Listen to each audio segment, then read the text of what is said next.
This is the iPhone 17 Pro Max, and here are the best camera settings for the iPhone 17 Pro and the Pro Max. First off, let's go to the settings. From here, let's go to the camera.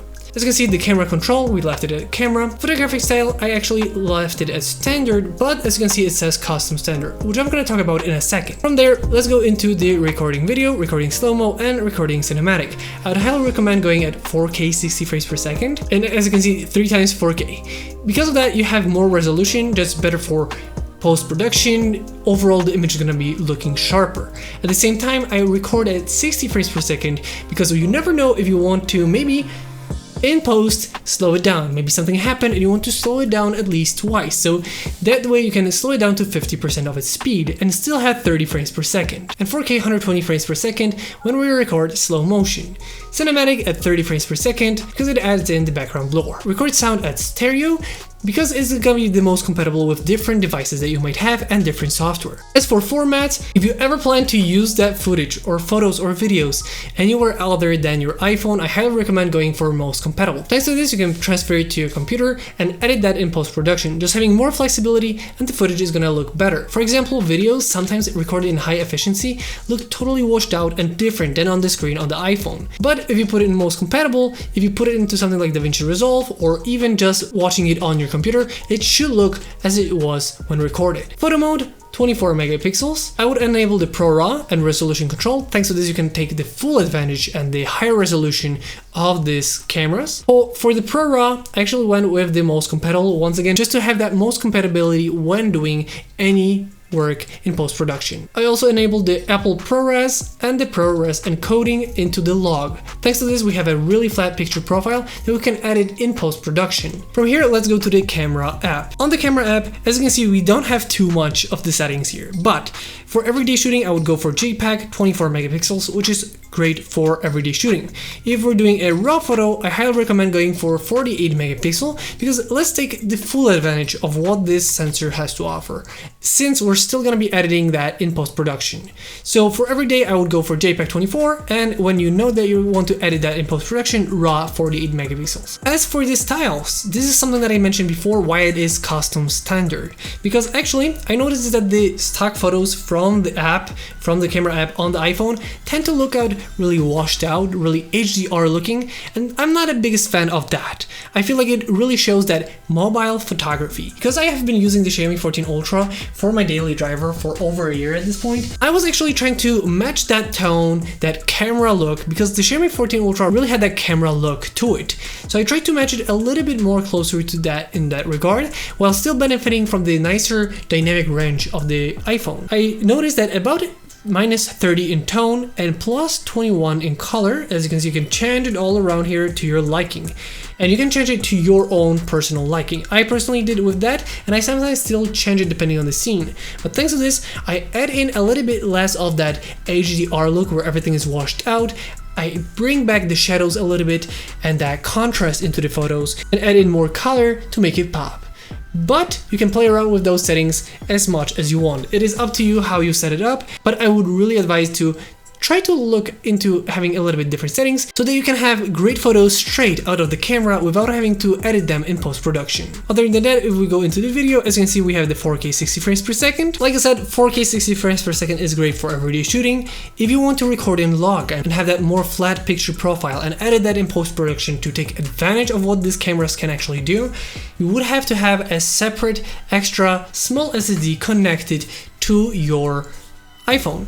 If you are gonna do that, you probably know what you're doing, so I'm gonna leave it at that. But if you want to use the log format, you do have to have an external SSD connected to it, unless you're shooting in 4K 30 frames per second. But for that, I would highly recommend you use it with a tripod and having a steady shot, so it really looks the best you can. If you're doing any kind of movements, I would highly recommend 60 frames per second and getting an external SSD for that. But other than that, you cannot really do much in the app.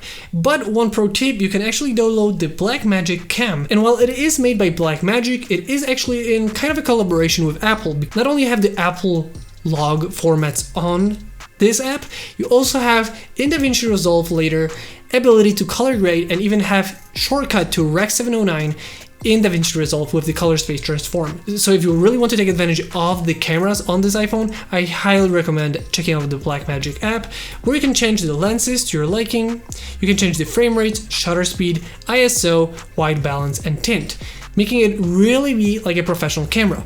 But as you can see, it is a flat picture profile.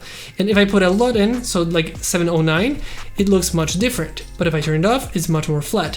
As you can see, it is the Apple Log 2 HDR. You can set up everything you want. So codec, you can change it to Apple ProRes RAW even. But in that case, you still once again have to have an external SSD. If you do not have one, you cannot do it that way. But having just the iPhone with you and nothing else, you can always go for the H.265, and then from here you can change the bitrate. Once again, 4K is great, and with color space you can actually set it to Apple Log and Apple Log 2 or Rec 709, but I'd highly advise trying out the Apple Log 2 so you have that more dynamic range in post-production, which is pretty cool coming from a smartphone. Also, if you have an SSD and you do use the Apple ProRes RAW, you can actually use the open gate, meaning you have a more squarish kind of a footage, which is great for capturing video for both short form content and long form content, because you can crop it out much better from that instead of having a horizontal or vertical video. And if you know what you're doing, if you're on this app, you can probably set up everything else by yourself, because let's be honest, if you are using this app, you probably know what you're doing. And what is really cool about content creation with an iPhone is all the MagSafe accessories you can get for it. And while these tripods might seem super similar on paper, all of them have their unique features. For example, the MA30 is a pretty simple one. You already have the carbine here, so if you want to put it on your backpack, which makes it a super travel-friendly tripod, with the MagSafe on the top, so it's really simple and easy to use. And from here you can take out the included tripod essentially, and now you have a tripod, which makes this a nice option for travel. But for example, the MA38, well, it seems similar, and it also has the carbine here to connect it to your backpack, for example. It is slightly different. And while you can also use it like a tripod, it also works in a way that you can open this up a little bit differently. And now you can actually attach it to a shelf or a TV, for example, if you wanted to have like an overhanging setup. While the SK29 is slightly different. It also is a MagSafe tripod essentially, but it is much more like a magnetic stand. While the bottom once again can be used like a tripod, but it also has 1/4 screw, which means you can connect it to something like a normal traditional tripod. But you also have the benefit of a built-in tripod and the hook if you wanted to hook it up to like a monitor screen or some kind of a shelf. And while all three of them are really cool, they are made for a slightly different usability. And I guess it's going to be depending on you what kind of usage you might want to have with your iPhone. You can really choose the one that is made right for you. And that is actually not all, because you can actually get something like this macro lens. And if you know me, I don't like the macro lens on the iPhone. It is on the ultra wide angle lens, and I much prefer it when it's on the more telephoto lens. It just makes it look much more professional.